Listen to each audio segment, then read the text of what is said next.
You're listening to Ace Comicals. I'm Greg, and today I'm joined by Rahul. Let's go!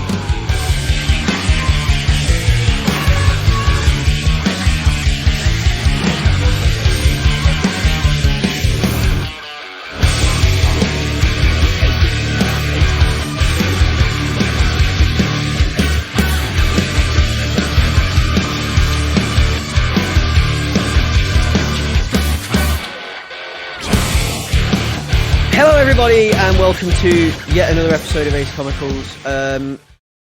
This is the prelude to the 100th episode of Ace Comicals. So this is like the event tie-in book, like the Ace Comicals handbook, Prelude to 100, etc, thing. Because we wanted to keep this unnumbered because we couldn't get the full crew here. We are sans Leon today, and I wanted Leon. I want an episode 100 to have all of us on it. So this is. And this is just like a contrivance. It's a contrivance so that we can have episode 100 of all of this. Like it's fine. Exactly. We're not official. We're not broadcasting on television. Nobody's gonna hold us to it. It's cool. We'll call it 99B or something. It's alright. I'm doing this despite myself. But yes, welcome to the Ace Comicals Prelude to 100. So today it is just me and Rahul. Hello, everybody. Yes. And what have we been up to for the past 2 weeks? Well, I'll tell you what I have done. I've finished Bly Manor, finally. Oh, nice. And I mean, I said this last time, but I like it way better than Hill House. It's the better of the two by far, and it just has so much more going for it. And I just love, I love where it goes and what it does. And I don't know how hard it is to say these things without, because there's things that I would love to say that I love about it, but I don't know if that's going to spoil it for people that haven't yet watched it all the way through. But overall, because I remember, so you hinted at how you didn't like The Haunting of Hill House that much, or at least initially, and one of the big things for you is you wanted to see what the monster was, and that's like a recurring thing that you and I sometimes clash on. Did you find that was more satisfying in this one? Yes. Cool. And I can see why. I just like getting a little bit of context and a little bit of why this is how it is in the first place for a lot of things. I've always been like that, even when I was a young child, ingesting fiction and things like that. When I read stories, I want to know how such a thing came into being, and I'm less invested in how it interacts with the people that come into it now. I'm more interested in what interaction caused it in the first place, where it all stemmed from. Yeah. So I'm more for the mythology side of things than I am for how these things affect people in the world now. Yeah, that's fair enough, and I can see how Bly Manor satisfied that better than Hill House big did. style. It's also interesting you say that because relating to a book we're gonna talk about a little bit later.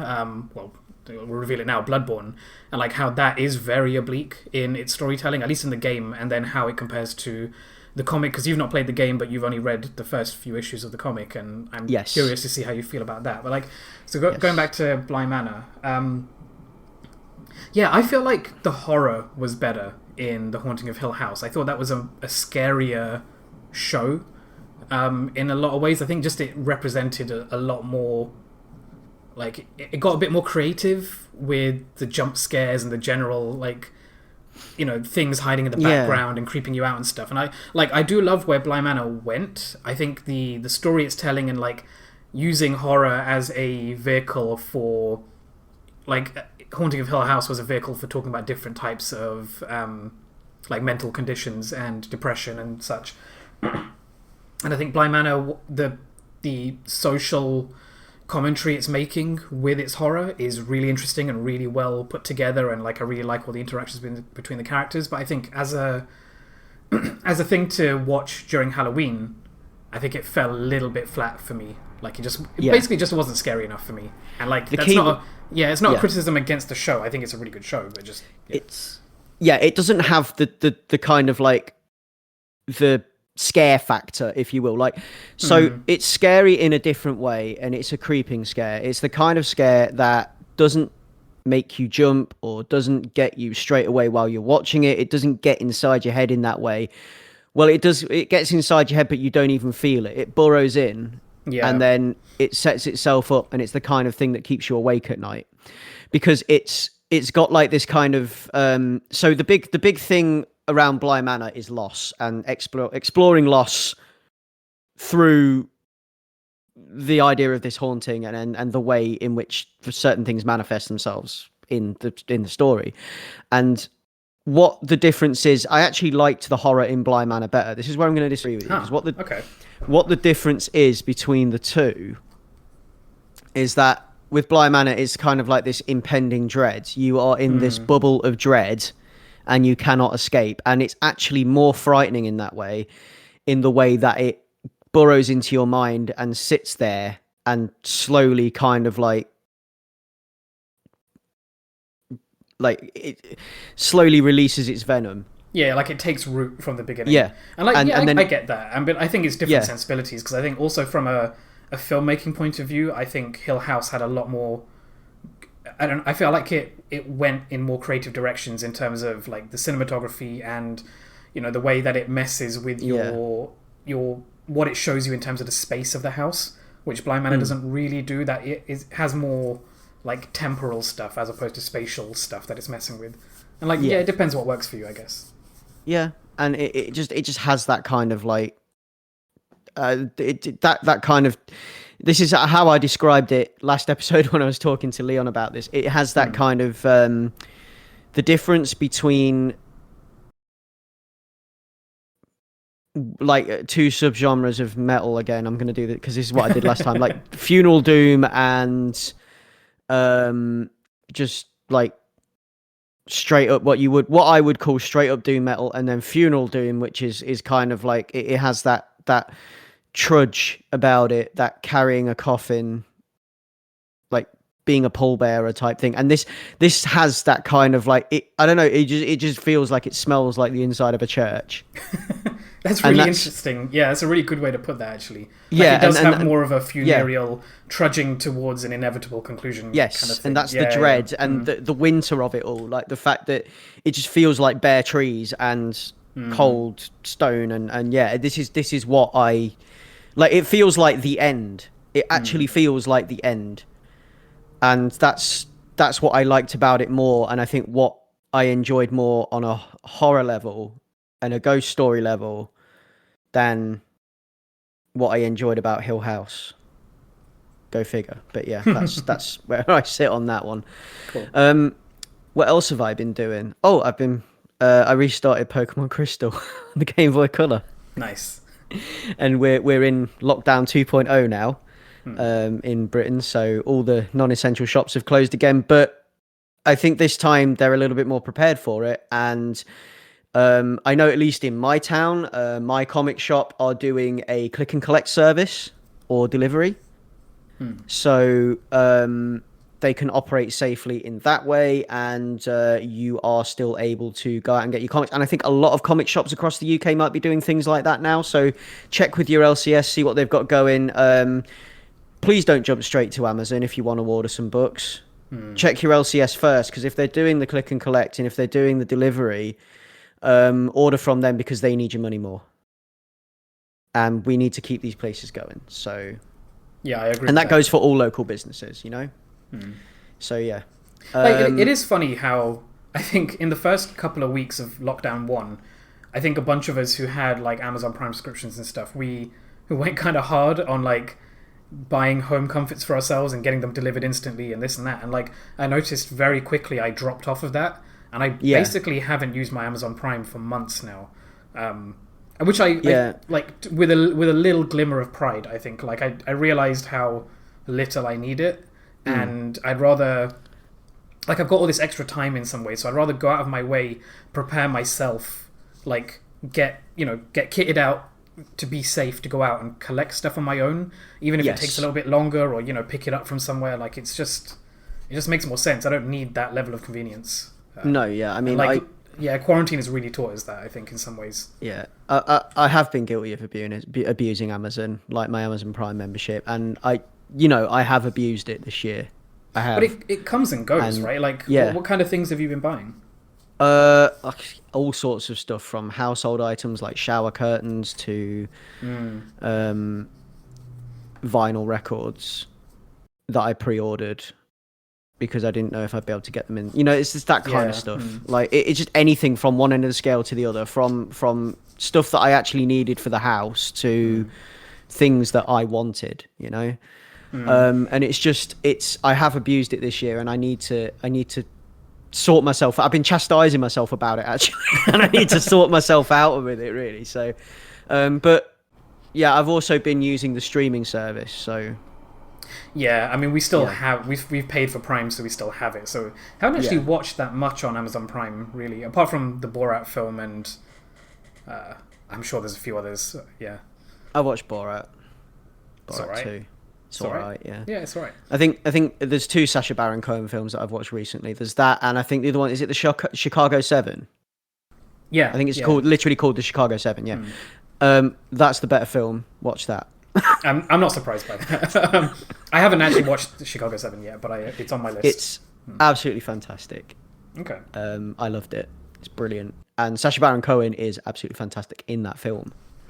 And I don't know, this is what really irritates me sometimes, is about, like, he's so talented, right? And I'm not saying that he's not talented in Borat 2, but I just feel like he can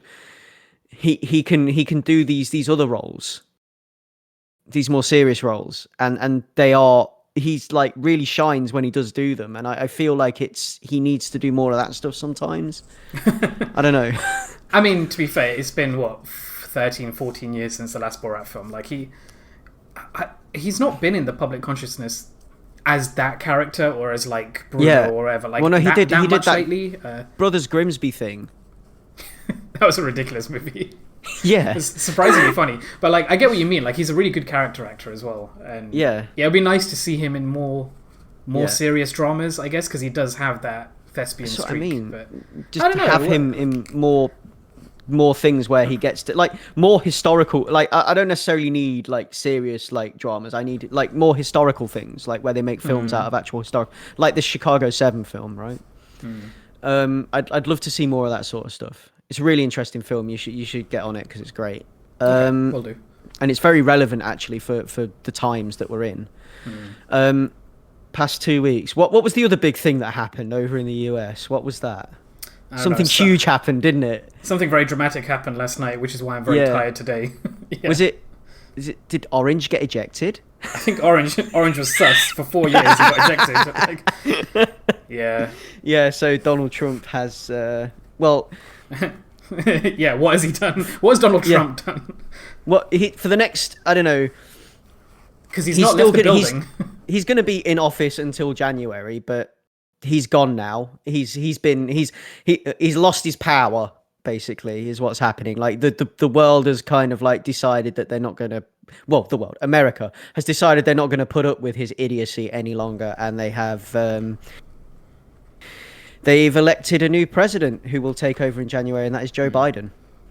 And we're all very happy about that worldwide. I never thought I would see the day that I would be in the ending of Return of the Jedi, but here I am. So I'm going to be careful not to be making too many sweeping remarks. And we also talked about this off-cast, like how I'm going to be slower to enthusiasm, I think. Yeah. Although the reason I stayed up late last night was to listen to Kamala's and to their speeches in Delaware, and like it was admittedly such a breath of fresh air to like not be on the edge of my seat listening to someone in such high status speak. And like not having to brace myself to hear something awful. And I think it was a very like uplifting and like generally love and empathy focused message, which like comes with its own trappings, I guess, because there is still a lot of work to be done. This isn't the end. This is the beginning of all the effort that needs to be made.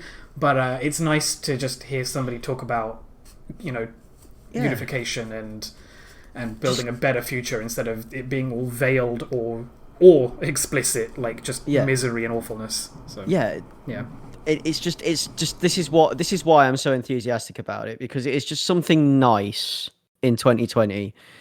You know, it's a step in the right direction for once. I'm as excited as I am about the fact that we're getting a Democrat president in America, Joe Biden. I'm actually more excited about Kamala Harris, because I think she's going to be the driving force. Or I feel like she's going to be more of a driving force than him, but we'll see. So yeah, other than that, I restarted Pokemon Crystal. I've been sat playing a Game Boy Color game where I replaced the battery in it, because had like a so you know how they have like the internal battery that keeps your save data. I took the battery out and put a new battery in. Okay. Because my save data was gone. So yeah, that's been it. Catching up on Batman comics. Recent developments in Detective Comics. This new villain called the Mirror that, like, I can't. It just, I don't know what. I just wanted to say briefly about this actually, because the way they do the like so in the current Detective Comics run, there is a new villain on the block. He is called the Mirror, and his whole thing is that he wants to be a reflection of society, and he thinks that people shouldn't. He wants to take down the masks in Gotham, and he wants to give Gotham back to the people. So that's kind of like his line, kind of his shtick. That's the impression I get. But he is in a fully reflective outfit. And they draw it fully reflective. So this is like, I think I opened that comic and it just highlighted to me the sheer amount of work that goes into making a comic, and the sheer amount of like painstaking work that must go into drawing a fully reflective character, panel after panel, and reflecting what's opposite him off panel, and knowing what angle to do that at and how to do that correctly and everything else, and just the mind-boggling maths and things that would keep you up late at night snapping pencils out of pure rage. Like, I don't know why. It just had that effect on me. I don't know. And I think I was telling you guys about it on WhatsApp, wasn't I? Yeah. Like you send us some samples, and you call the artist masochist for like, or I guess the writer or a sadist for making the artist have to do this. The writer's a sadist, the artist's a masochist, and the colorist forgot the safe word. It's funny. It's a shame Leon's not here for this conversation, because the first thing it made me think of was like latest video game technology advancements and like dynamic ray tracing and stuff, and like how the different techniques and the different artistry required to emulate like effective reflections in a gameplay model versus like realistically tracing rays of light. And like I wonder how. I'd like to see the artist's sort of method for it, because surely they must be able to cheat in some ways. Like, there's no need for it to be like a realistic approximation of what's happening in the background, but like from the few examples you showed me, it did look quite like it felt in the frame. It felt really cool. It'd be nice to see behind the scenes.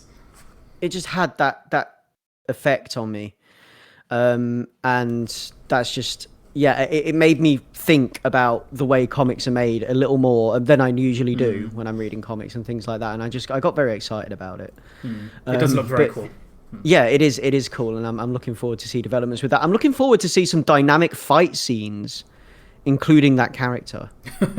like how are they going to handle that? You know, it's just like it just feels like it's going to be something incredible when we actually do get to see it.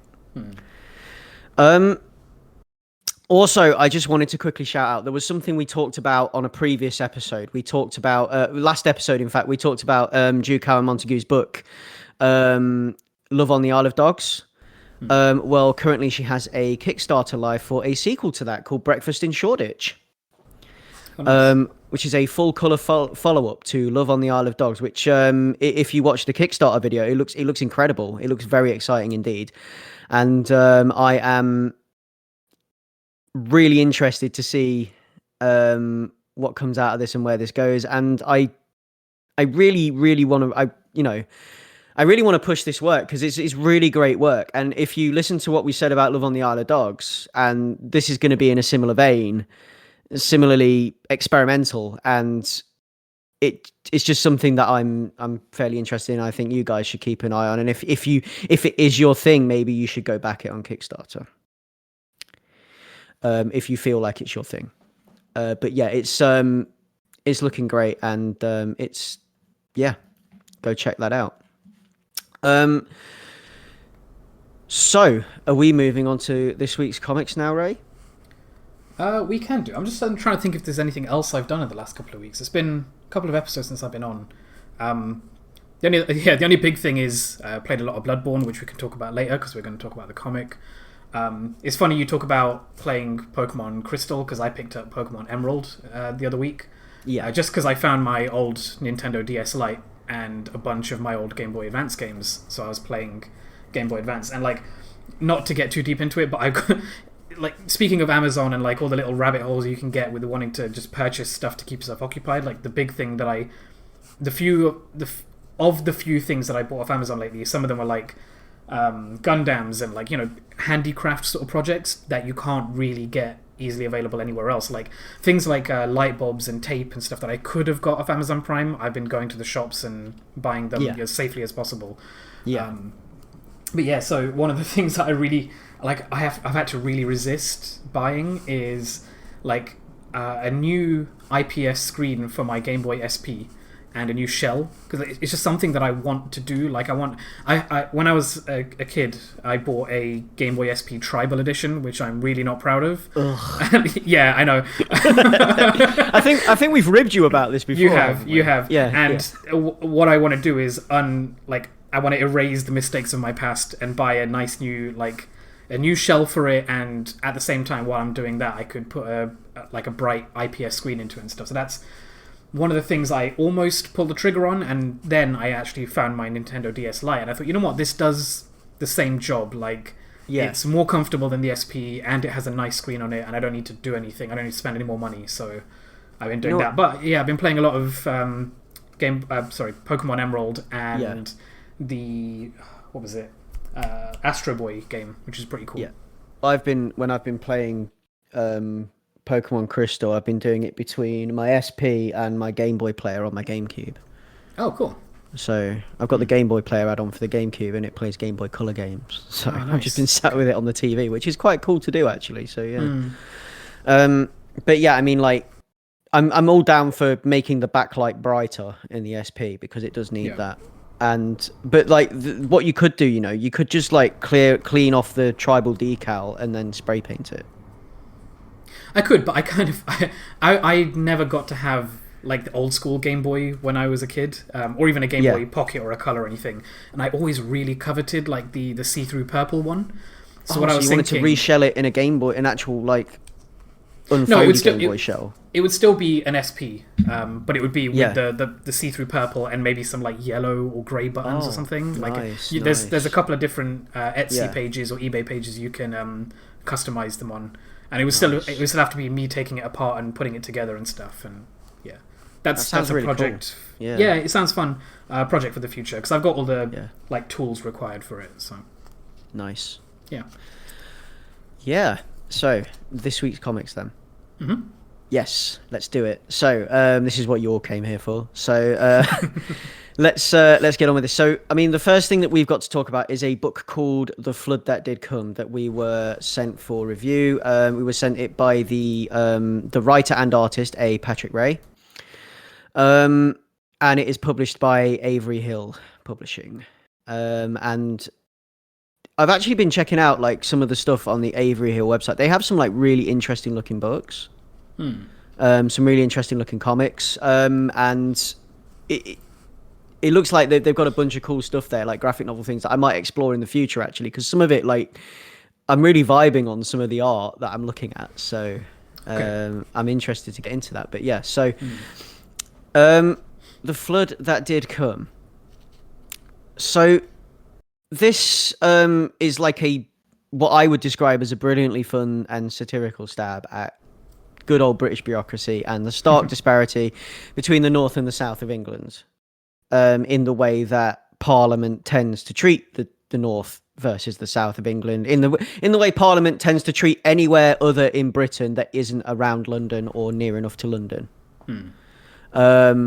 which is kind of like something that I've noticed in the current crisis with COVID-19, and something that I've noticed at other times in my life when I've seen news coverage of things like floods and the way in which they portion out funding for flood defences and things like that in different parts of the UK, and just generally specific things that have happened throughout the history of the United Kingdom, where like England, by kind of like virtue of the leadership of the UK, has stomped over everything else. Like England, there's like this general hierarchy in the way that the parliament that's supposed to look after all of us, the government that's supposed to look after all of us as a unit, as Britain, treats different parts of the UK.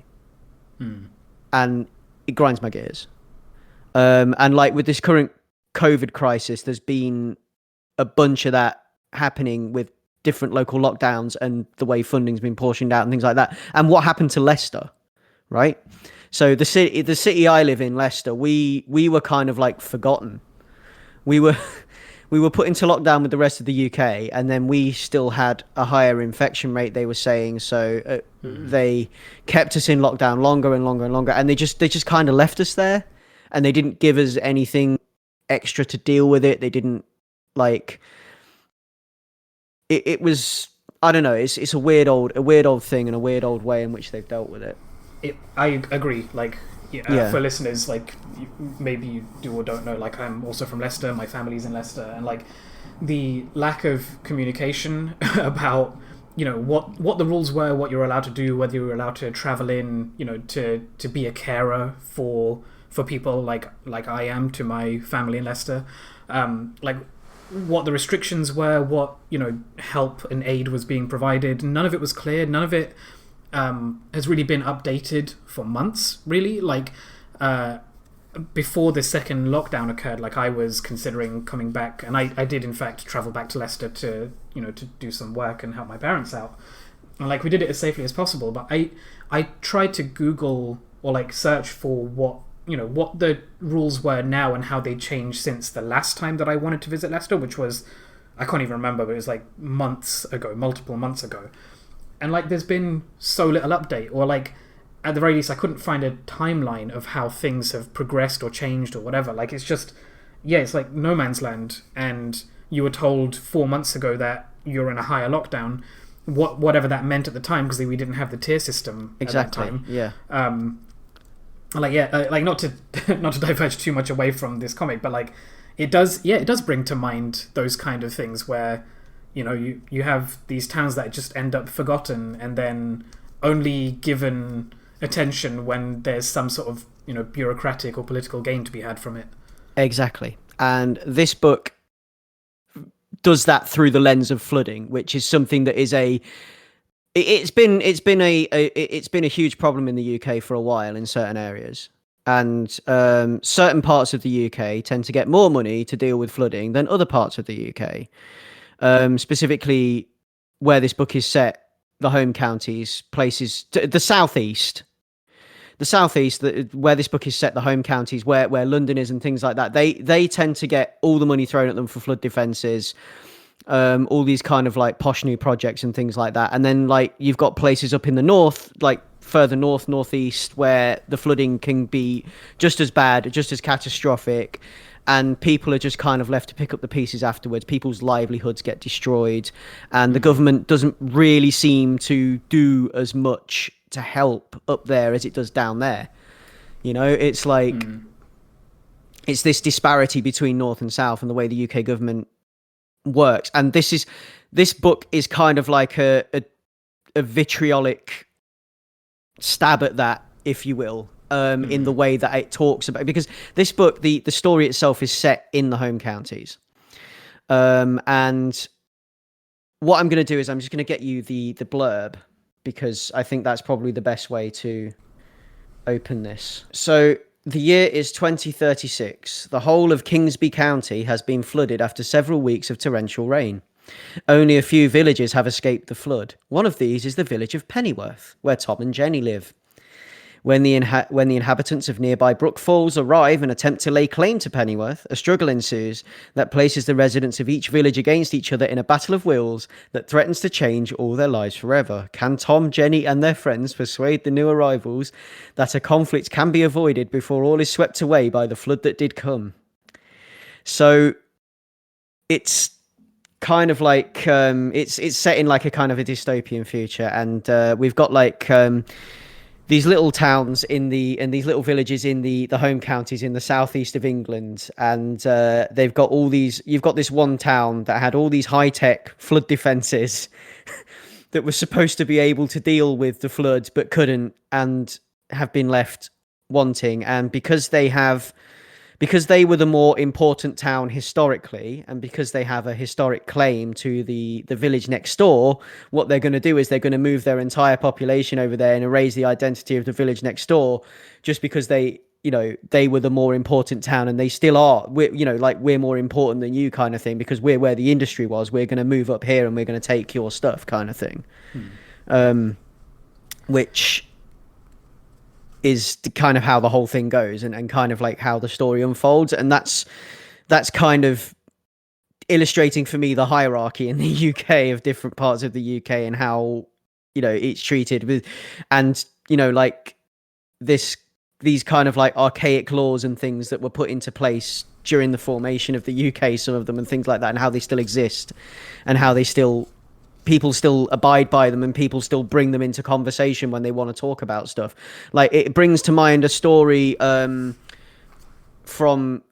something that happened in the 1960s. In 1962, one of the last Welsh-only speaking communities in the area where it was. This is the flooding of Capel Celyn. Apologies if I've pronounced that wrong, because my Welsh isn't brilliant. But it was a town in Wales that was flooded to provide a reservoir for Liverpool. And they flooded this town in 1962, and like after like a huge effort and of like protesting for this town, trying to keep and prevent the destruction of their homes, they were just kind of like told to just kind of basically move on, and they were like evacuated, and they flooded a town. They flooded a whole town in Wales to provide water for England. Wow, I'd never heard that story. That's fascinating. It's mad. And this is okay. I'm gonna have to look that up. You can understand now where I'm getting this stuff from in this book, and how this kind of what this book kind of like lashes out at, and what this book kind of like speaks to me, how it speaks to me in that way. I mean, yeah, you're nailed on the head, but I also think you're slightly putting in ink what I think is presented in pencil, or at least at the start in this comic. So like I want to just roll back a little bit and go to like, I was initially kind of drawn away from this book because of the form of it, which we haven't really spoken about yet, but it's a very experimental sort of handmade style.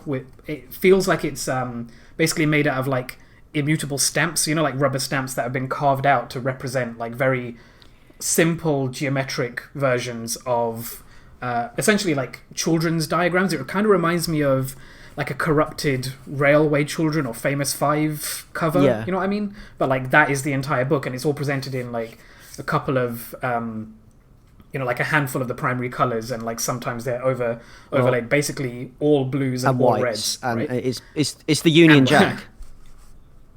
Yes, it's red, white, and blue, and like you've got a bunch of people represented in red and a bunch of people represented in blue, and we'll maybe get to that a bit later. But like, I was initially taken away from it because I thought maybe it's a little too experimental for me, but I gave it a chance, and like it begins as what I was reading as a really blunt, thinly veiled metaphor for privilege, and like using the coming of a flood to represent maybe the bursting of many different types of bubbles, like under the weight of themselves, like economic bubbles, environmental bubbles. Like there's obviously an ecological aspect to this, or agricultural, which comes a bit later. And it's sort of, for the first 15 to 20 pages, it kind of plods along in this state for a little while, and then suddenly bursts into like this really explicit dialogue about the lack of foresight on replacing jobs with automation, or like the consequences of stressed agriculture, and the consequences of created industrial towns for housing factory workers and stuff like that. And then at that point I was like, okay, this is doing more than I gave it credit for, and I started the book again. And like ultimately, it's a book about ignoring the state of the world around you, and elitism and tribalism, and as you mentioned, like the bureaucracy. And like I think the flood can be read as very explicitly about flooding, and like you said, this town in Wales that was literally flooded to make water for a bigger, more important, in quotes, bigger, more important city. But I also think like there's some softness happening at the edges where it can refer to a lot of different things. And what I really like is that it constantly flip-flops between being quite, well, somewhat vague, or like, this broad sweeping metaphor for something bigger, and then suddenly dives in occasionally to like be really explicit about what it's railing against.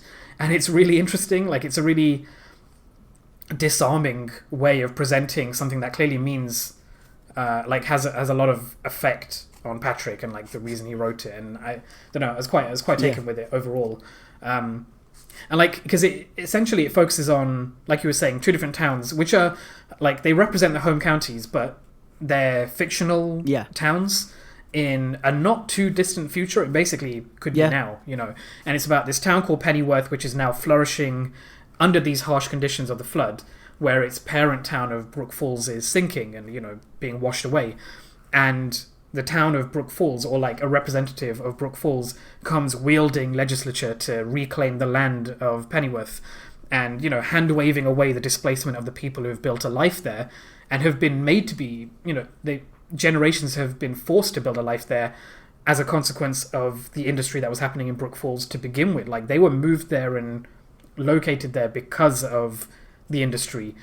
And now they want to displace these people, and because they're in a flourishing state and like are protected from the flood, be it water or other ecological or other economic disaster, they now have the resources to do that. But they come in with their pretty words saying, we'll work to the benefit of all, but you know that it's bollocks, right? Yeah. Like that it's bullshit, and they just want to push people out because they want to lay claim to a thing that they think they own, because they're holding these papers saying, actually, based on the paperwork from the time when the town was formed, we have the rights to this land and such and such. And like it's a really, it's kind of a painful read in some ways, because like it's all of these arguments laid in order as starkly as they can be, and like the grim hilarity of that. But this is like the whole thing that I'm getting at with the capital selling thing is like that was like that's just such a horrible thing to happen.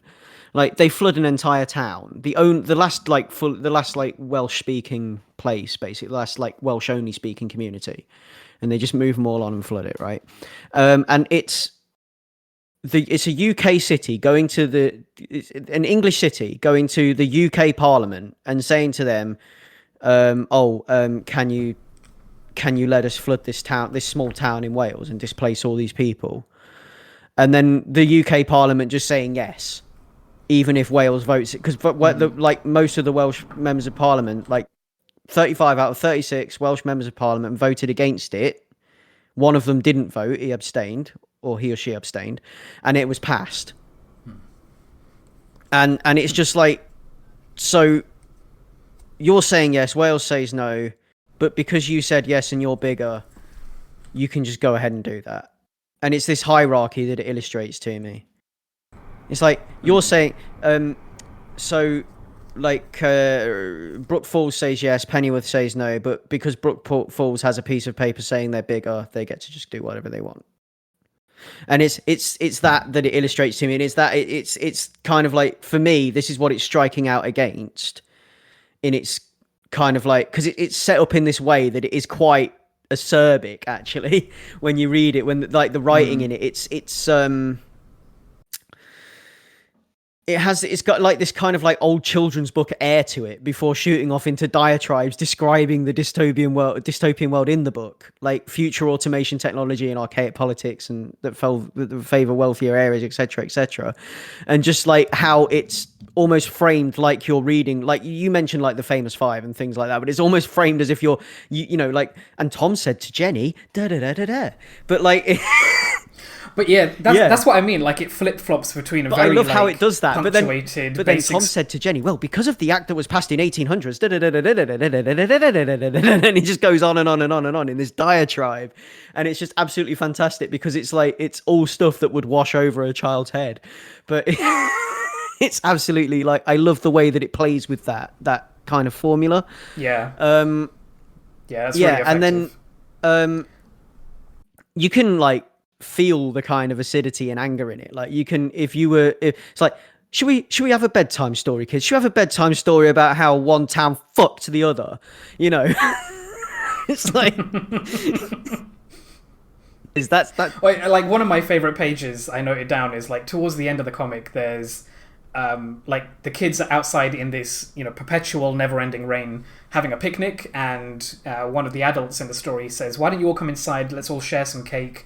And I can't believe you're all sitting out here having a picnic. Don't even notice it. And the girl goes, "I know what you mean, but it's been raining so long that I barely notice it these days." And then the next page is just like a full page of every single character really blankly going, "Ha ha ha ha ha ha ha." Like, it's funny, but it's not funny. Like, you're just ignoring the state of the world around you. Like, there's some really, like, the thing that I was mistaken about at first, where I was saying I was drawn away from the form, is actually the thing that gives it so much depth. I think, like, in its simplicity, it means you can draw these different connections because there's like harsher edges to like clunk against each other and like fit the pieces together. And I think like there's so many little choices that have so much more meaning because everything else is so stark or bare.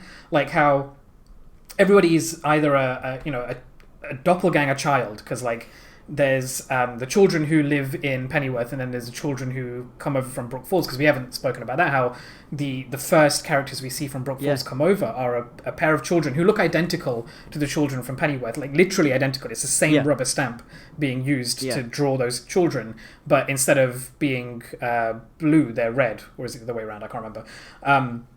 And like, I forgot where I was going with that.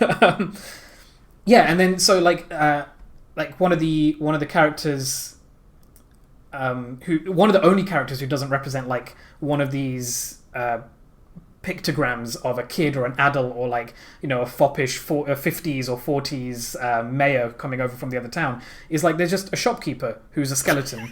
And like I like, and like I don't want to be too glib about that, because I'm sure there's meaning behind it than just being because he's like, old.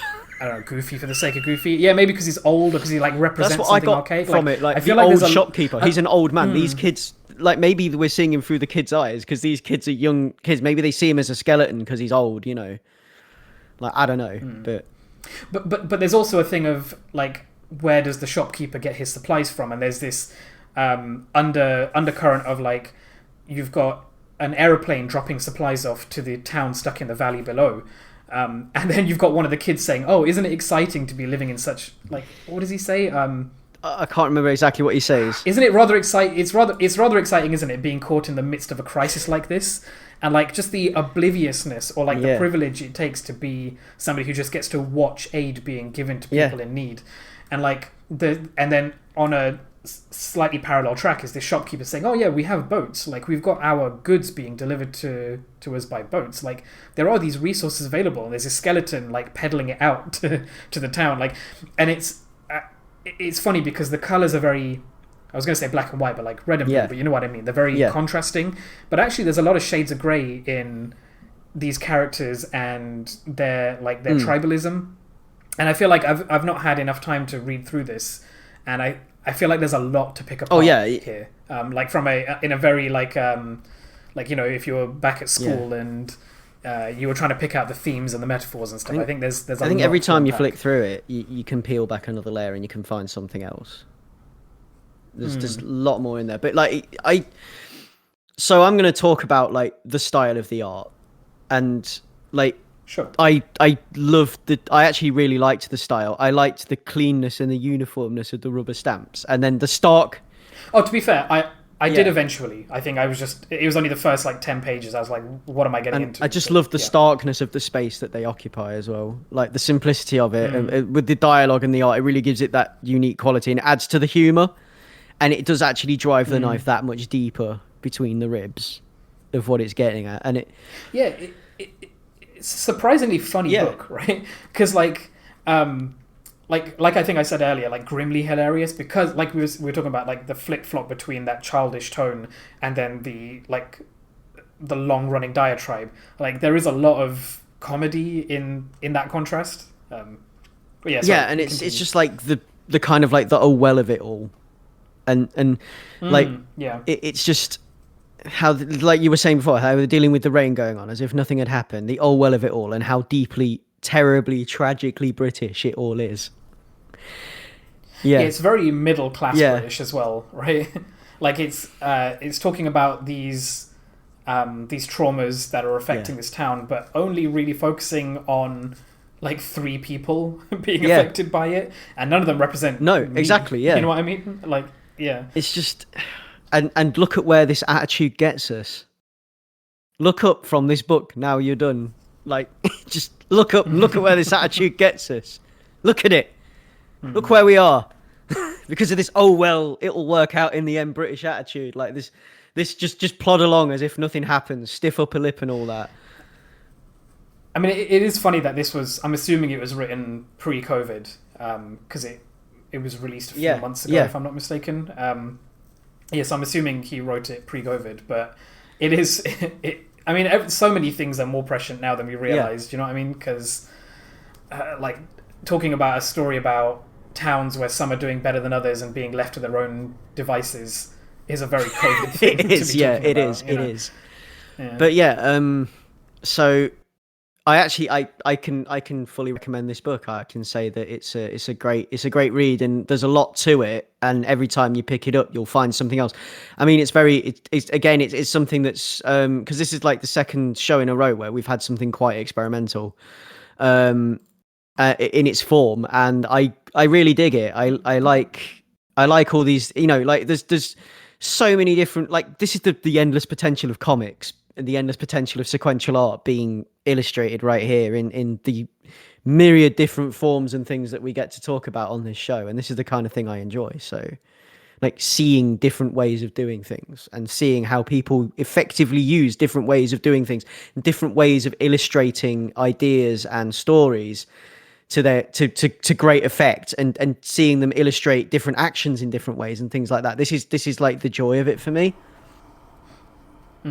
Yeah, I have to agree. Like, I think my initial pushback was I've read enough comics now, and like experienced a whole breadth of different types of comics to see how when I see something that's this stark and also this wordy, like this lo-fi but also very verbose, I get this gut feeling like I'm going to be bored by it. I feel like I'm going to be lectured, but actually in this case I feel like it works really well. And like I was never not either entertained or learning something or like reinterpreting something on the page, and I think that's the danger, I think, sometimes of it being so stark that it just gives this initial impression of like not having so much content. But like I'm going to put my hands up and say I was 100% wrong with my gut feeling on this, and it really and delivers. what really helps with it as well is that it is literally like a bedtime story. It is the length of a bedtime story. It's 70 odd pages long. Yeah, and it's it's contained within this bedtime story form, and it's like that kind of like helps to say it a little as well. It's great. But yeah, that is The Flood That Did Come, and that is by Patrick Ray, and that is available from Avery Hill Publishing. So you should go check that out. It's very good. If you want the URL, well, averyhillpublishing.bigcartel.com is where you can kind of view everything that they've got going on there at the moment, and they've got some great stuff on there, so check it out. Some really interesting comics, interesting looking stuff, comics, sequential art, graphic novels. Next one on the list is one that I picked out, which is something that I've been excited about for quite a while because I've been seeing a lot of buzz about it on the Twitter and other places, the various medias that we interact with socially. This is crossover number 1. This is published by Image Comics. So, first things first, I will give you blurb and credits. So, credits for crossover number 1. It is written by Donny Cates. The artist is Jeff Shaw. We have colours by Dee Cunniffe and lettering and design by John J. Hill. So I'll just give you the what they've got written on the official image site is it's quite short actually, and it's full of quote. It's got to create a quote right in there, full center. So, a flat out fantastic read, says Scott Snyder, the creative powerhouse behind the best-selling, critically acclaimed God Country and Thanos Wins and Redneck returns for the biggest launch of the year. Imagine everything you thought was fantasy was real, and now join us in a world where reality is dead and anything is possible. So that is the blurb from the official image site, which I don't think really sells what's going on in this book as well as it should. I don't know how you feel about that, Ray. I don't know. Like, I actually didn't pay attention to the blurb before I read this book. I was just sold on the strength of the cover. And I'm wondering where you're going to go with this, but I'm somewhat lukewarm on this book. In this cover, we've got a kid opening a comic book surrounded by action figures and toys, one of which looks suspiciously close to the old TMNT Technodrome toy.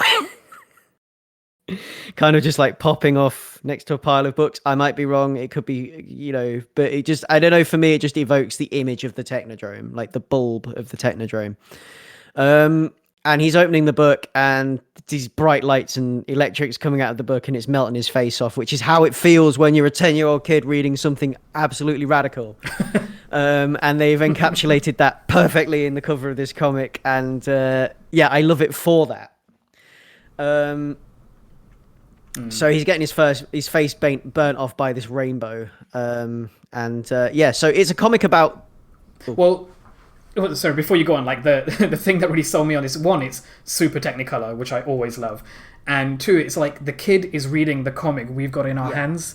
Like, he's reading crossover and it's blowing his mind because he's reading crossover and he's reading, like, it goes down into itself. It's a very cool concept, and like he's super vibrant and kind of violent as well, because it's exposing his skull. It's like tearing the flesh away from him. I don't know how many times you've ever opened a comic and been Raiders of the Lost Ark, but like never. But I kind of like, it makes me wish I ever had been. Like, we've talked about this, how like the Call of the Void, or like the appeal of the Cthulhu thing, where it's like you kind of want something to drive you mad. Like, you want it to be so intense and like outside of your experience that it drives you crazy. And like, we're always disappointed because nothing ever lives up to the concept of it. I've had times where I've read a comic, like I've sat and read a comic and I've opened the comic and it has absolutely melted my face off. Like, I've been that into it, like into what's going on. And then like I've gone downstairs with just my bare skull showing and I've been like, oh, this can't, and then Sophie just kind of like looks around from Netflix and goes, oh, that's great. Yeah. And I'm there with no... And then all your flesh reabsorbs. I've got back no onto face, your and there's skull, like smoke back down to coming reality from the bones, And it's like, I get really excited about stuff, and sometimes I find it hard to articulate that excitement, and that's where this podcast came from. So go figure. But yeah, this is a book for me about the sheer joy of comics. It's a comic about the sheer joy of comics, and it's a comic about enjoying comics and about the philosophy of comics and about all the other things that are going on with comics, like things that have happened with comics in the past. Like, it's about censorship of comics. It's about the industry. It's about attitudes towards comics and the industry from the outside. The book is at its core a celebration of comics as we know them, and the mythologies contained within those magazines and books. So for me, it kind of like it's what it means to be a comic fan and what comics mean to different people within these pages. So it's super meta in that way, as it is a comic about comics. In that it encapsulates all of those feelings, I guess. I don't know, did you get anything close to that from it? Or? Again, as with The Flood That Did Come, I don't think I want to be quite as speaking in ink. Yeah. But like, I see where you're coming from. But I also feel like it's I don't want to declare what the comic is because I don't think we've got enough to say what it is, and that's why I say I'm lukewarm on it as opposed to like cold on it, because I think I like the concept of the story. I like the idea of like real world comic icons being brought into our world and the disaster that occurs, and like it's an interesting setup for a story. What I was a little bit like, the thing that I'm bristling against is that it puts the fan in the role of the oppressed, and that's like it feels like a very outdated story about nerds being mistreated in some ways. It kind of gave me this vibe of like the things that I don't like about The Big Bang Theory or Ready Player One, where like we're not that underfoot anymore, and certainly not relative to actual like demographics who are underfoot and misrepresented and mistreated. Like it's I feel like it's doing this thing where it's treating, it's almost hang on while I'm trying to find the words, like persecution porn. Like it wants to put the comic book fan in the position of being persecuted and to be able to call them an underclass. Like that's the machinations of the plot causing that. And we get like images of like a fundamentalist Christian, what previously would have been gay bashing, because like they are either recycling in world or like the story is recycling, and I'm not sure which is which or whether the definition even matters, but they're using terms like God hates masks, which they're just replacing the F word with masks. And I don't know how much I like that kind of recycling of real world trauma. And maybe I'm reading too deep into it, and also maybe I'm not giving the writers enough credit about where they're going to go with it eventually. But like, it's not just the co-opting of this iconography, but it's also like in this story where superheroes have actually manifest and happen to have killed a huge amount of the population of Colorado. Like we don't get the details. Like this starts after the event. It starts after the crossover. And we don't really get to see the full repercussions of that event. But like the church goers, these fundamentalist Christians, are shouting and like protesting outside the last comic book shop, and they're not necessarily wrong this time. Like where you'd normally see that happening outside of like an abortion clinic or whatever other awful thing they're trying to protest. In this instance, these comic book characters are murdering people. Like they are, like, I don't know, it's a weird crossover of things that I don't like. I just don't think I like how they're doing that. Like they have these churchgoers, they have like a real world month-long violent justification for their panic and fear-mongering, and like basically in this world comics are actually as dangerous as they have been professed to have been in the past. Like you talk about satanic panic a lot and stuff. Like in this world, it's actually true, and like I want to know what they're going to do with it before I commit myself to saying this is a good idea or not. Well, I'm just wary of it, and it doesn't help that things like they're kind of two-siding stuff where like there's a comic book shop owner and he's basically a bit of a dickhead as well. Like he's. I mean, do you want to speak to that? Because he's wearing a T-shirt that says Wortham was right on it, and that's a reference, as far as I know, to Frederick Wortham, who was a psychologist, who was the guy who pushed for, like, was it the Comics Seal of Approval? Like basically censorship of comics, right? Is that Comics Code? Yeah, he led to the formation of the Comics Codes Authority, which is which was a self-governing thing within comics. And it was formed in 1954, and it was because of his book Seduction of the Innocent, where he basically says that comic books are corrupting the youth and turning everybody into petty criminals and whatever else, and he was a stick in the mud basically. but like I find it weird that it's trying to make that like a real case, so that we as comic book fans who aren't actually that underfoot anymore, like comics are the biggest source of inspiration for like the biggest drivers in Hollywood right now. We're not that underclass anymore. So I think I didn't really see it that way in this book. Like, I mean, I get what you're saying. I can see it from that angle, but I don't feel like that's what it's doing. But I don't feel like it's a celebration then either. Like, I don't think it's celebrating being a comic book fan. I feel like it's very again, using a word I've used a bunch of times this episode, but like tribal in a weird way. And like I understand that they're playing on the two different sides of like the extreme, and like our lead character Elle, who we haven't really spoken about yet, but like she's sort of in the middle, and she has this very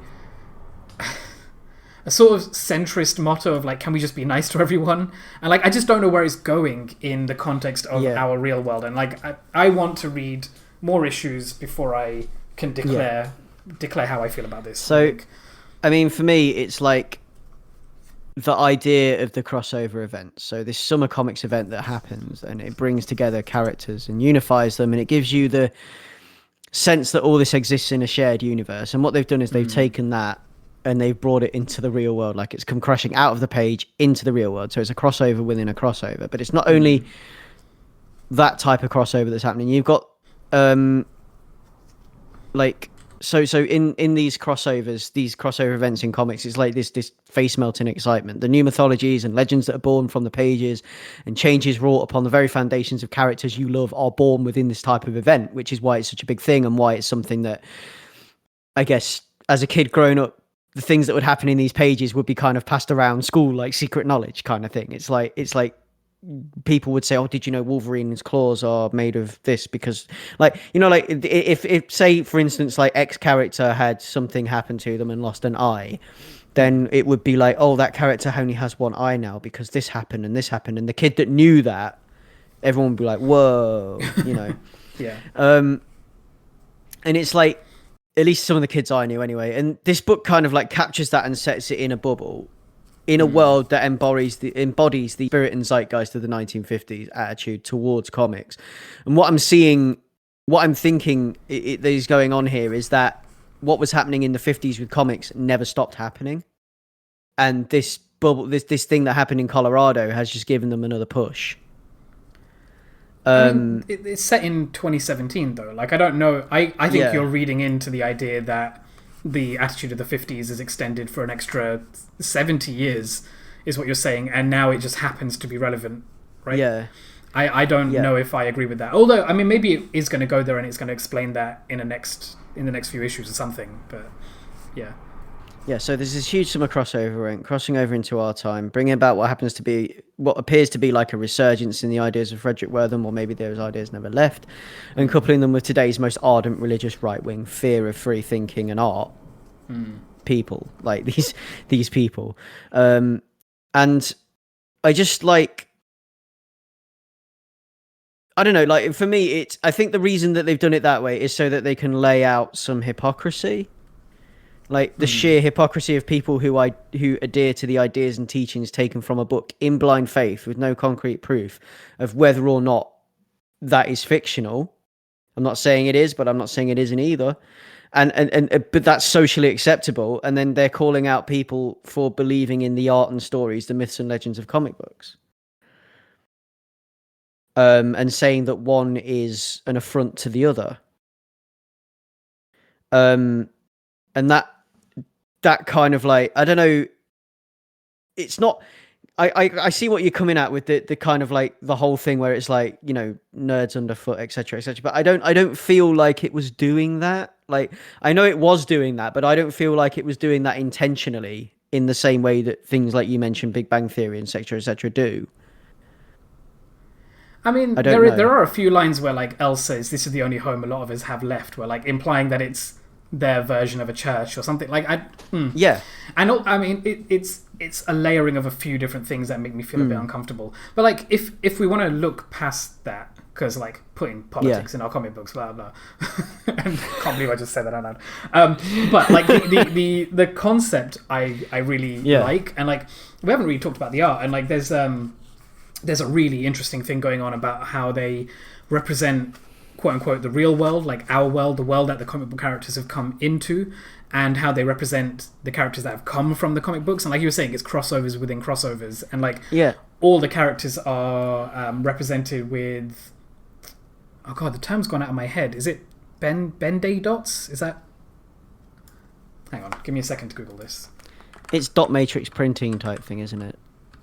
but I can't remember. I can't remember the term of it, and this is like shocking because No, yeah. It's the Ben-Day process, which is like the process, yes, the prototypical sort of like dotted technique you see in old comic books, and like, oh god, who's the art? Lichtenstein does very famous paintings with this process, or like showing this process, and like all of the characters who've come in from the comic books are shown this way, and there's this one very prominent character, and like you see how the people, like quote unquote real people, react when they see like what they think is a super, like what we would call a super or a comic book character. And like I thought that was really interesting. I think the comic book sort of betrays how vibrant the story actually, or like how vibrant the comic actually is. I think it isn't as technicolor as the cover, although I hope that it will go there eventually, because it kind of it spools off into the opening of the comic. So like it's almost as though the cover is the inciting incident, where like it starts off with a kid reading a comic, and the comic is in this technicolor Ben-Day dot style, and everything around him, and including his hands and everything, is in like black and white, implying the 50s. I thought there was a bit of a 50s 60s vibe there as well. And then it's almost like all the color explodes out of the comic from the cover, and then infects the world. Like it's explicitly called a virus, like they're spreading through Colorado, and then you get this huge splash page of like this massive explosion of color, and literal explosion. I thought that was really cool, and then it never quite goes back there, but I'm hoping it will in the future, because maybe this is more commentary on what has been than what is now. I don't know, but it's like the thing that really got me as well is these people, these Christian fundamentalists, like saying that these comic books are an affront to God, and that they shouldn't be, the only true word is the word of God, when there's actual physical proof right there in Colorado of existing comic characters. But where's your physical proof for your Bible? It's like I'm not going to go there, but I do feel like the awful fundamental fear-mongering Christian group are somewhat justified to be annoyed about all the comic book characters coming out and murdering a town. Like dangerous stuff going on, but that doesn't mean that we still can't read comics, I guess. I don't know. Does it? I don't know. I'm biased. I'm incredibly biased. Yeah, fair. I do think there's an interesting point here about like the kind of comics that are vilified or not. Like there's an aspect where like new comics are still coming out even after this event occurred, but the comic book shop owner is claiming their government fueled propaganda, and he only will accept or sell like pre-cataclysm comics, like things that are now being censored or burned. And like I don't think it's really saying much yet about that. Like I don't know what its point is yet. So I'm gonna give it a chance, I think. But I want to know what the theme is so far. I don't think it's declared very upfront yet. I want to know what the deal is, and I think we'll find out when we read more of it. And I think that's the whole thing with it being an issue 1. Yeah, this is one of them. It's one of the most issue ones I've ever felt. Like I can't trust it yet. Like I need way more before I can say whether I can recommend it or not. Yeah, it's like the kind of like the myths. It's the feeling I get when I open a comic illustrated right there. It's like, so with the art, I'm talking about now, because you were talking about like the black and white thing and the color thing, like color within the black and white. So that's exactly how I would feel as a kid, like when I open a comic book and you get that color bleeding out, exploding into the real world, into the boring black and white world. Your little bit of escape from it, which is the comic, like the sheer power of comics right there in those panels. And the difference with the people of the comics looking like the printed paper. I think that's pretty cool. I thought that was pretty inspired. And also the girl's name Elle is short for ellipses, which I love. It's very poetic but kind of wanky. I mean, because she does say the narrator of the story, which I initially thought was her talking about herself, but it can't be because it talks about Elle ellipses in the third person. But like yeah, her parents were writers, and they thought it sounded heroic, like some kind of Greek hero or something. Ellipses. Yeah, those 3 little dots. Yeah. Which, what is it? They can become anything, which I think it is quite a nice poetic ideal, but it's a weird name for a kid, I think. Yeah. Yeah. It's probably going to result in some bullying, but I actually think it's a cool name, Ellipses. Actually, I quite like it. But yeah, so I guess that is crossover number 1, and read it yourself and form your own opinion. Yeah, I mean, I can super recommend the art. I think it's got some stunning pages in it. Like, even just to see what we're conflicted about has some value, I think. Yeah, I mean, I enjoyed it. I enjoyed it as I thought it was cool as a comic celebration of comics. Like it does that for me. But I can see the things that you're wary of, Rahul. You point them out to me, and now I can't not see them. So yeah, I get it. I get where you're coming from with that, and I get why it could be potentially, something that is a little bit. But yeah, I get it, and yeah, so I can recommend it if you want to check out some cool art and things like that, and if you want to wait a few issues and then pick up like the first 4 or something just to see where it goes, so you have more to hang on to than we did. I guess that might be a good idea with this one. And just to be clear, if we were living in like regular times where I was allowed to go to a comic book shop, I would have bought this on the strength of the cover alone. So yes, like I'm not saying it doesn't deserve to be bought. Feel like we all would, wouldn't we? Yeah, the cover's gorgeous. Yeah, so this next one's yours, Ray. You want to take it away? Yeah, so I wanted to talk about the Bloodborne comics. So I don't know if I mentioned back in... So I was checking my achievements on my PS4 for Bloodborne, because I recently... basically, I'm very close to platinuming the game, which I do very, very rarely, and I never thought I would accomplish that with a Souls-like. But with some help from my friends... and with a lot of persistence and a lot of time, finally got there. It's been 6 months of playing this game, approximately 50 hours. Never thought I would enjoy it this much, and now I'm kind of clamoring for more Bloodborne content, which I didn't think I would. Which is actually a bit dumb of me, because everything else apart from maybe the gameplay, as I understood it a year ago, totally works in my favor. Like, I love the Cthulhu mythos. I love this sort of like gothic horror setting that it's in, and so much of it is like really I don't know, just totally my sort of dark gothic horror creepy alien thing, except for the fact that it's in a game. Like, if this was a movie, I would have been all into it. I can watch horror movies without being freaked out. I love horror books, I love horror movies, I love horror comics.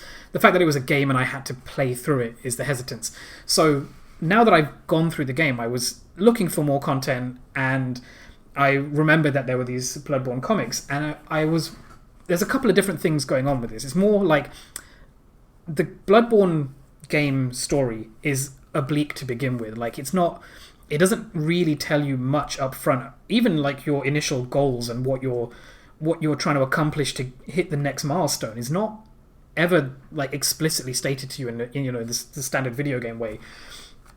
So the story itself is also kind of oblique.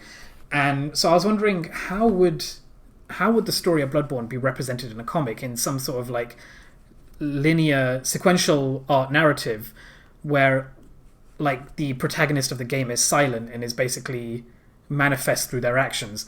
And I'm pleasantly surprised by this, where it's not a rehashing of what is happening in the game that you play.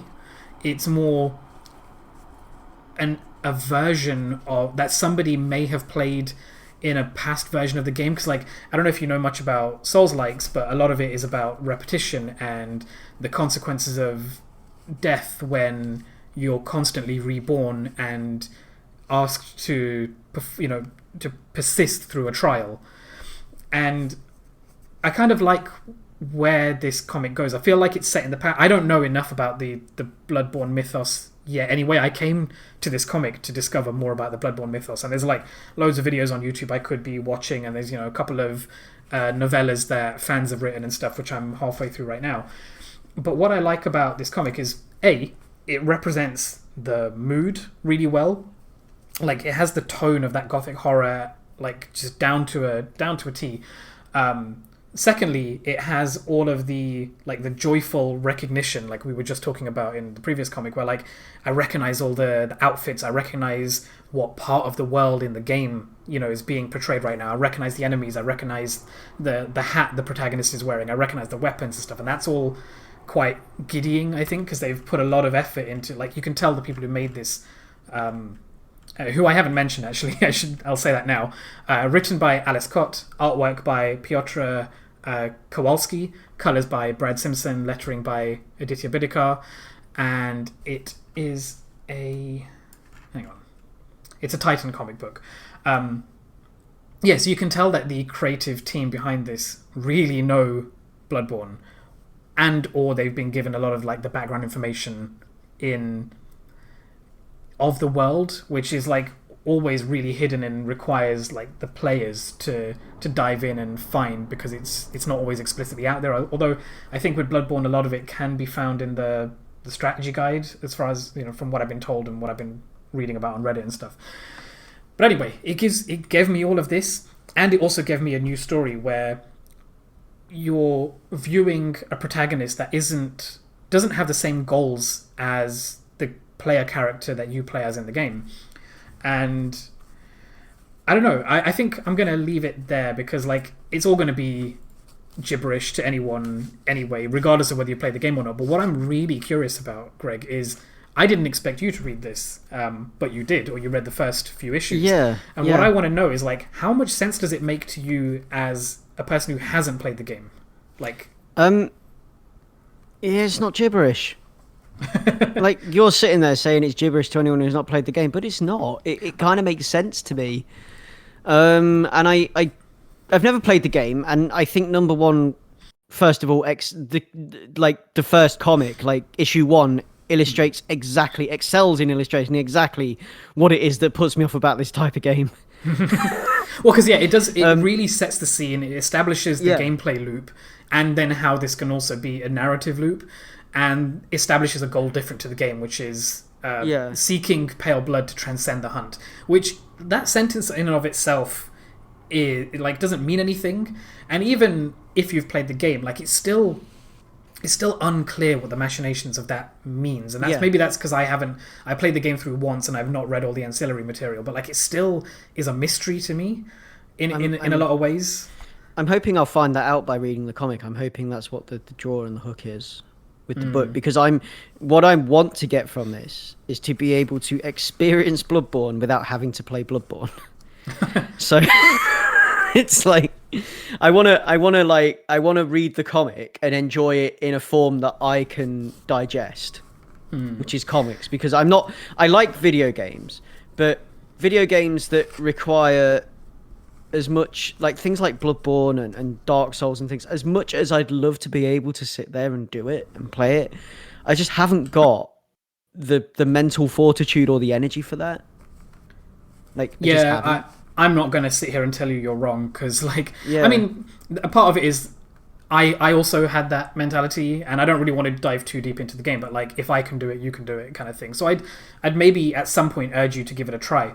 But what I will say is I don't think you're going to get the game experience by reading this, but what I think you will get, and what I think it does really well, is not just show off the settings, and like the world of Bloodborne is a character in and of itself, as well as the players that happen in it, because it's a very lore-driven, mythology-driven like universe.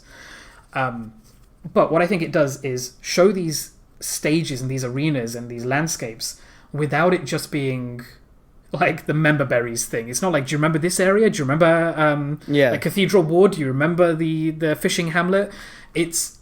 I think you as a newcomer, you'll see these things and you won't know the reference, but I think it does a good job demonstrating the mood you get when you walk into those environments for the first time. Like, it's like, to quickly rattle off what happens, like, issue number one establishes the loop. Number 2 establishes that it's a different plot from the game. Like, what if Bloodborne was an escort mission? And thank God it's not. But like that's what this is getting at. You're transporting a pale blood child from one part of the universe, one part of the world to another. And then in number 3 it becomes like a wandering epic, and it reminded me a lot of like the empty landscapes in like that T.S. Eliot poem, which the name escapes me right now, but like they leave Yharnam, which is the setting of the game, and they're on their way to somewhere else to accomplish something else. And then in number 4, you go back to a familiar location from actually the game's DLC, and like it's an expression of a humanity that you can't really express in the game as the player. And one thing I really liked about issue number 4 is there's an opportunity for Aditya Bidikar to flex his lettering muscles, because like there's a really wonderful handwritten note in luxurious fountain pen script like his work in These Savage Shores, which I wanted to shout out. But like, yeah, I feel like there's a lot of tonal joy to be gotten from this, even if you don't like the game. So like, were there any standout characters, monsters, settings that you liked? And like, I'd be curious to see what stuck out to you. I don't know the names of the monsters. But I thought they were all pretty cool looking, like the designs and things, and like I really dig the world and the horror setting, and I like the kind of like 17th century macabre etching quality that the art has. Like it's like etchings from the 1600s or whatever, and it just lots of hatching and fine lines, and it kind of fits with the world that they're in and the way they describe it. For me, it's kind of like, what I'm getting from what I've read so far is, what if the apocalypse happened in the 1600s, and like the last bastion of humanity, as it were, may well be the hunters, and this is just like how they survive now in a world that is overrun by demons, where the hell has come to reclaim the earth. I don't know. You're not far off, and one of the things that surprised me about the game is that there are more players, like more in-universe play, not like game players, but like actors in the game than I initially realized. And it's a lot more of a complex, overlapping, like different people with different agendas than I initially realized. And like, I'm beginning to understand that from some of the ancillary material and whatever. And like, I really hope you get to enjoy that sensation of like the layering of different agendas and everyone's different thing that they're trying to achieve. That's what I want. I want to experience this story in this world without having to struggle through the Soulsborne formula. That's where I really hope. I really hope you're going to get that. Like both of us have only read issues 1 to 4. And yeah, I'm going to continue with this. Like the mutterings I'd heard about this comic is that it doesn't live up to the game, and like, I wonder if that's just a very trite comment on like, it's not a game, it's a comic. Like, you know what I mean? Of course it's not going to live up to the game. And the game is held on a really high pedestal to begin with anyway. But I'm quite impressed at how much of at least the tonal stuff gets translated. And part of the mystery of the game, where like the game doesn't tell you, you know, the reasons for why things are in the state they are a lot of the time. And I feel like the fact that it just drops you into the story in the comic is kind of emulating the same thing. Like, you don't know what these environments are, and you don't need to know, because you're not the one navigating them. You don't need to figure your way out through you know, Old Yharnam and the Hunter's Dream and all this stuff that I know that you don't. But that mystery is preserved because it's not explained to you, and I think that's kind of cool. So I think there's something for everyone, really. And I think I think you're right. I did it a bit of a disservice by calling it gibberish. I think I was trying to take a shortcut to like how it feels, but it does this really cool thing with the hunter as well. It's an interesting use of the in-game like player avatar dynamic thing that you would get, and in the way that I thought that was fairly interesting. I want to explore that more. Yeah, I mean, the hunter in the comic basically is dressed the same way as my hunter in the game. So, yeah. Also, that weapon is super cool, which I never used. Yes. Yeah. Yes. It's like a straight edge razor, serrated straight edge razor, which again lends to this kind of like 1700s vibe it has going for it, because you've got like this kind of like this character dressed like a highwayman carrying a straight edge razor. Is he going to turn me into a pie? I mean, there's a lot of interesting stuff that, like, contrasting to Dark Souls, which had a very medieval knights in shining armor kind of at least seed of an idea, like, you know, the armor thing. And the game does eventually go into showing how there's a reason why people aren't wearing plate armor in this universe, and it's because it doesn't help you combat the beasts when you can't fucking move. And like the Bloodborne game is a lot more dynamic than the Dark Souls games were. You know, there's a lot more emphasis on parrying and dodging and stuff, whereas Dark Souls is about blocking and rolling and whatever. And like, I think that's expressed really well in the character designs and the clothing and stuff. And I think that inherently translates well into the comic because, you know, like you were saying, the outfits and the types of weapons are so disarming or like so off kilter. Like, it makes you wonder why they're not more traditional to begin with. And one of the things I think the comic doesn't really go out of its way to show, but it does show it, is that each weapon has two different states. You have like you have a state 1 and a state 2, where one tends to be quicker and like lighter attacks, and one is a heavier or a stronger attack. And like the weapon itself physically changes. So like I think it's called the beast saw in the hunter's holding in the game in the comic. Like you said, it's like a switchblade. It switches out from a folded position to an unfolded position. It's like a straight edge shaving razor, as you said. Yeah. And like every single weapon in the game has that property to it. It has like two different states. I really want to see how they use that later on in this comic. I really hope they do, because that would be funky. I like that it's like the straight edge shaving razor. I don't know why. If this hunter character were a boss character in any other game or property, and they were carrying that weapon, like, say for example we saw them in House of the Dead, you just know they would be called something like Sweeney. Exactly. You just know. And I think that's, I really dug that. I dug the straight edge breezer thing. I dug the whole vibe the comic has, these kind of like 16th century plague etchings or whatever, and it's just like, yes, hit me with that, you know. Well, 17th century, but yeah. And it just like,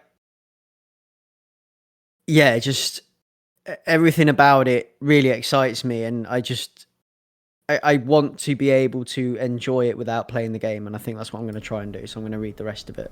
I think read this book and you'll get a really good sense of the tone and emotion, and maybe just seek out a good Let's Play where you have someone who's pointing out all the different things to be spotted in the environment. Like, I'll see if I can find you a good Let's Play of that with like, so friend of the show, Marvin, he's normally my guy who I go to watch games that I don't want to play myself. So he played Resident Evil 2 for me, the remake.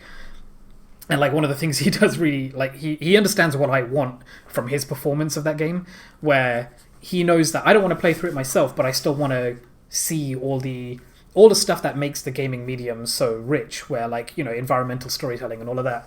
So he basically plays the director for a game that he knows inside out. So like, he swings the camera around to the correct position to see a particular item as he's going by, or make sure that the camera's focused on an enemy that you might otherwise miss, like skittering past a window and stuff. And he's really good for that.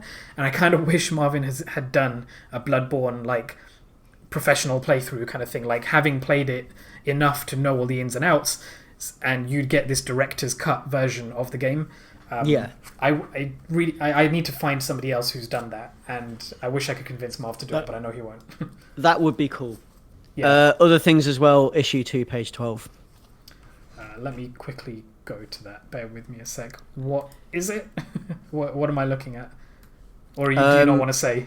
It's just, I don't want to say because I don't want to spoil this for people, but I just want you to see it and know what I'm talking about. Issue 2, page 12.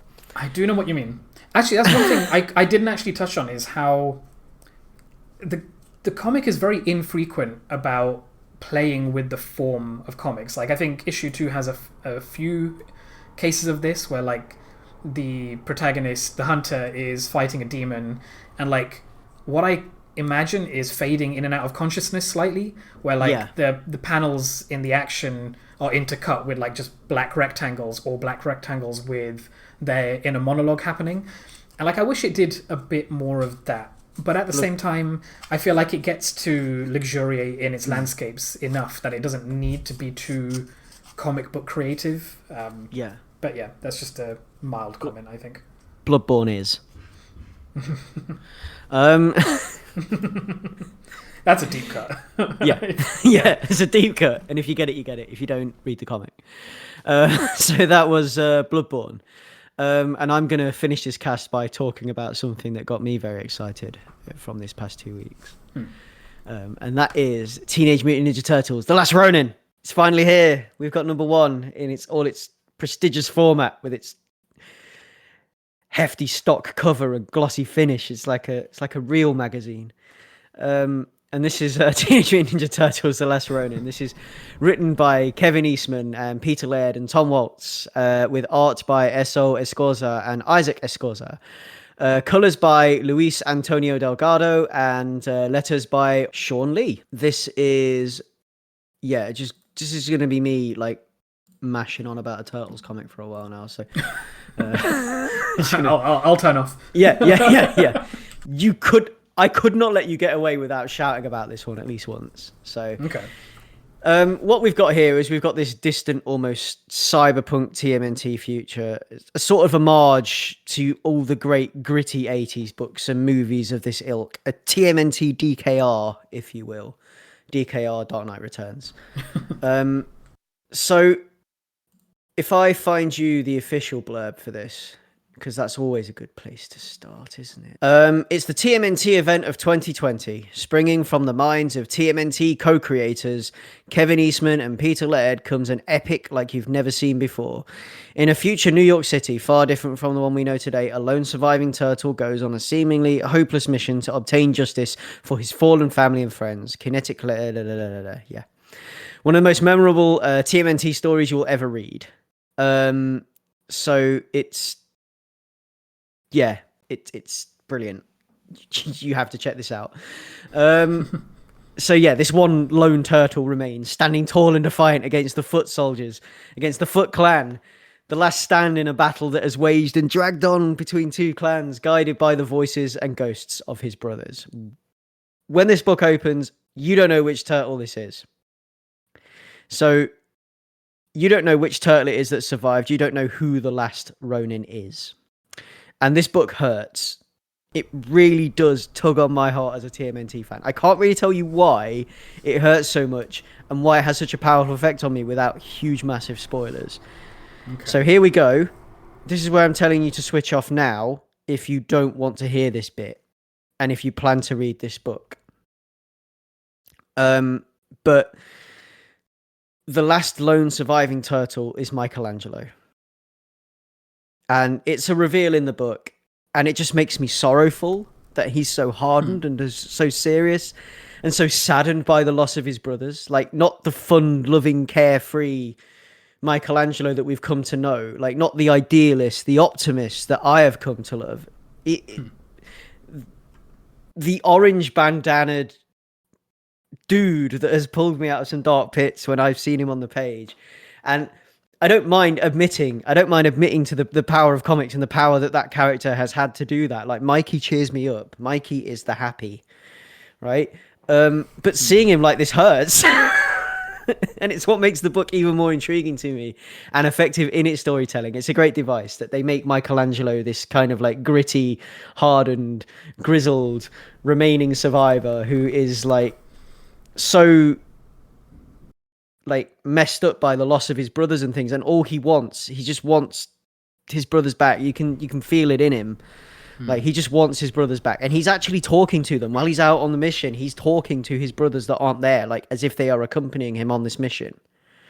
Like, he carries them with him every step of the way, and it's just so sad and so cool at the same time.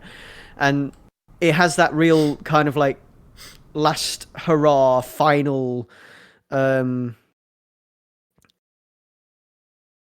last hurrah final ride, last mission thing going on about it, like kind of like DKR does, the Dark Knight Returns, where it's like one last time I'll put on the cowl and I'll beat up some dudes, you know. It's like, it's got that kind of like feeling about it. And yeah, it's almost as if he's never truly alone, and it's like probably because he doesn't want to be alone, because he's Mikey and because he's the youngest and because he's the most carefree, and he's been broken. His spirit has been broken. And they accompany him in spirit as he traverses this cyberpunk city under this fascistic Foot Clan regime. it has really strong and powerful art. It's moody and it's brooding, and yet with that, it is still full of life. Like, Mikey struggles to go it alone, and he does it because he has to. And seeing him prepared to commit seppuku at one point in the book, and hearing him talk to his dad, oh man, that broke me. Oh god, it's this like, sounds yeah, rough. It is for a Mikey fan, yeah. And like for a TMNT fan, it's a great story. I love it. I love reading it, and I want to see where it goes. It's doing that Dark Knight Returns thing. That's what it is. It's a love letter to all that kind of stuff. But so my question on that is, does it earn it in the way that, like, you know, in Avengers Endgame where Hawkeye has become Ronin, and like he's become that guy who shaves off his head and is like, "Don't give me hope," and that's kind of laughably grimdark. This sounds like it earns it more than that. It does. Is that right? It does earn it more. Yeah, it's not. It's way better handled than that. Okay, because there was a lot of stuff that came out after Yeah. DKR which sort of tried to jump on that grimdark sort of tone, and that was grimdark future. Yeah. Yeah, and that was that happened decades ago. And like things still do it, but I think that people have, or like creatives have pulled back a little to not just dive so fully deep into it, and it sounds like it's found a good balance. This kind of like, it goes for a swim in the deep end of the grimdark. Oh, okay. It does strike the balance. It keeps its head above water. Okay. Yeah. And yeah, it's just like perfect color art. It's like full of life, but the colors but it's like, when you're looking at the colors in the book, the colors are there, but it's almost as if there's a storm cloud overhead. And it's just like kind of like subduing it ever so slightly.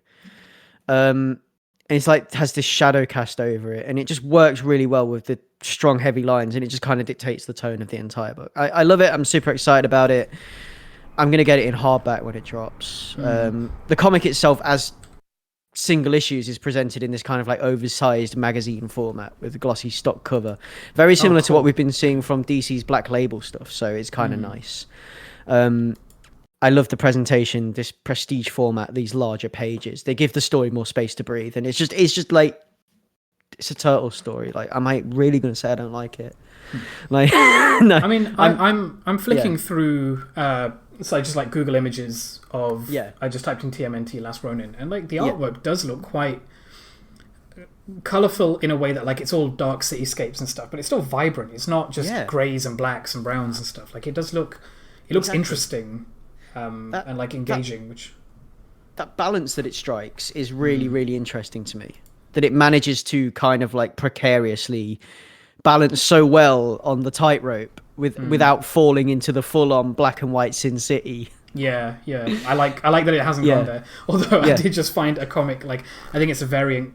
It says Eastman incentive cover, which is basically the Dark Knight Rises with like the DKR homage. That's a little bit awkward looking to me, but the rest of it's pretty great. The Dark Knight Returns homage with the lightning and the Batman flying through the sky kind of thing. But it's orange instead of like black and blue in the background, which is kind of cool. Yeah, I love it. Yeah, orange for Mikey. But yeah, I want to see where this goes, and I want to see more of it, and I want to see more of this grimdark future, because it's intriguing to me. It makes me sad to see Mikey in this way, but it's also at times like, you can tell, because what Teenage Mutant Ninja Turtles, the way these comics were born originally back in the 80s, is they were born to poke fun at things that things that were going on. They were like a pastiche of Daredevil comics, if you will, because like, like in the Daredevil comics at the time, you had Stick, who taught Daredevil. Well, the Turtles had Splinter, and you had the hand, but like in this you have the foot. So it was like a little bit on that. it was like a little bit of a send up of the like what was going on in comics at the time. I guess it was what it was. It was like a dig at that, and I guess this is kind of like, in its own way, a dig at like all these kind of like grimdark future stories we get for specific characters, and it kind of like pastiches all of that a little bit, and kind of like takes that and plays with it, and at the same time as being an homage to it and a love letter to it, it's also making fun of it slightly, which which I kind of love. So yeah, it's definitely in spirit, and I would urge you to check that out. That is Teenage Mutant Ninja Turtles: The Last Ronin. And that wraps us up for today's comics. That's it. That's all of it. So again, we're onto the pull list, aren't we? The pull list is pretty empty this time. We've got like 3 books because it's a pretty quiet 2 weeks as far as I could tell for things that I want. I mean, obviously, if there's things out there that excite you, then obviously go and buy them. You should. Talk to your LCS about that, because if you're living in the UK right now, or if you're living somewhere where it's not safe to go to your LCS, if it's not safe to be outside and in public with rubbing shoulders with other people, which, let's face it, worldwide right now, it's not really safe, is it? Just, like, talk to your LCS, talk about like different options that different comic stores have. I've seen a lot of talk about curbside drop-offs and things like that, so it's they're adapting quite well, but they need our help still. They need us to still be going out there and buying comics. So this week, coming 11/11, 11th of November, we have the Punchline special, which is a sort of Punchline one-shot. Punchline being the new character that got introduced during the Batman Joker War stuff that's been going on up to issue 100 of the ongoing Batman comic, which was taken over by James Tynion quite recently. So this is his thing. So spinning out of the pages of the Joker War comes the first solo book starring the blockbuster new character Punchline as she faces the consequences for her role in the Joker War. The story of how Alexis Kay became Punchline will take Leslie Tompkins, Harper Row, and Cullen Row on a harrowing journey that reveals a fringe teenager's radicalization to the ideology of a madman. It's a terrifying tale, so big it demanded an oversized special issue. So take away from that what you will, but it sounds very familiar with things that might have been going on in the world right now. So there we go. Yeah, that is Punchline. The next thing that I've got on my list for this week is Taskmaster #1. Now, the reason I get excited about Taskmaster is because I just think it's interesting that Taskmaster is getting his own kind of like mini series. I'm kind of cool with that. It's basically your route into learning a little more about Taskmaster before you go and watch the Black Widow movie when that drops. But Taskmaster has murdered Maria Hill, or at least that's what the whole world thinks. Now the greatest spies in the business are hunting him down and won't stop until Taskmaster is dead or clears his own name. So follow Jed McKay and Alessandro Vitti on a globe-spanning adventure that will send ripples through every corner of the Marvel Universe's espionage community. So this is basically like Spies of Marvel. So you're going to get like spies from all across the Marvel Universe, people that Black Widow ordinarily would hobnob with, so forth, so on. Like members of maybe some members of Wakanda's War Dogs will pop up, that kind of stuff. That's the kind of people we're looking at. And Taskmaster at the middle of it all, because he supposedly assassinated someone but didn't.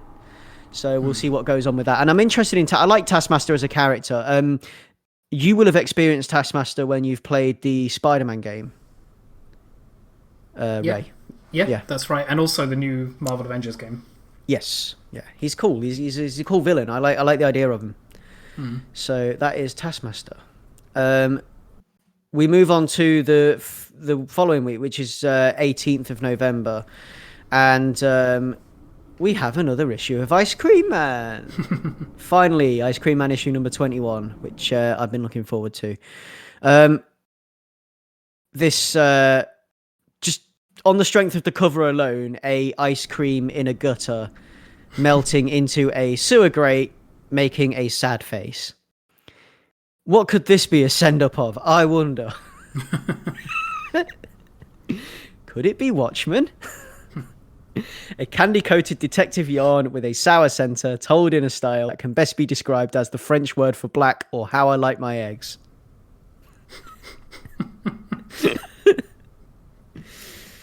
So yes, it is a noir detective story, but it looks like it's gonna be Watchmen flavored. So we'll see where that goes. I'm excited about that. Might talk about it next episode. There was another thing as well that I found, which was called Sea of Sorrows, which is coming out on November the 18th as well. And this is on IDW. This is a deep sea adventure with a horrific twist from the creative team behind last year's hit horror series, Road of Bones, which I may have talked about on Cast. I think I did. I know I definitely tweeted about it because I loved it. It's an all-new tale of bone-chilling terror. In the aftermath of the Great War, the North Atlantic is ripe for plunder by independent salvage crews. When a former naval officer hires the SS Vagabond, he leads the ship to a sunken U-boat and a fortune in gold. Tensions mount as the crew prepares to double-cross each other, but the darkness of the ocean floor holds deeper terrors than any of them have bargained for. Plunge headfirst into the icy waters of dread with another historic tale of terror from writer Rich Douek and artist Alex Cormack. So I'm fairly intrigued and excited by that, and there's some really nice covers actually for it. So playing with the black and white thing, the idea of being underwater. Some beautiful cover art.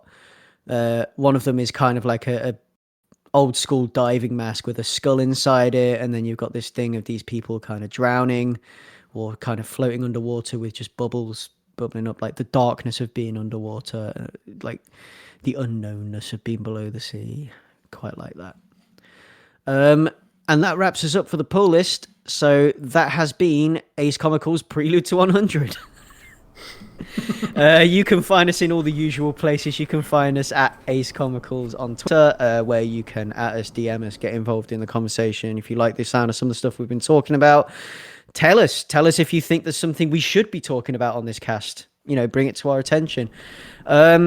You can find me on Twitter under @Batto. That's BATTOU. Again, at DM, whatever. And you just anything you just if you agree with anything I've said, or you want to talk about with me some of the comics that I've talked about today, then just come and say come and do that.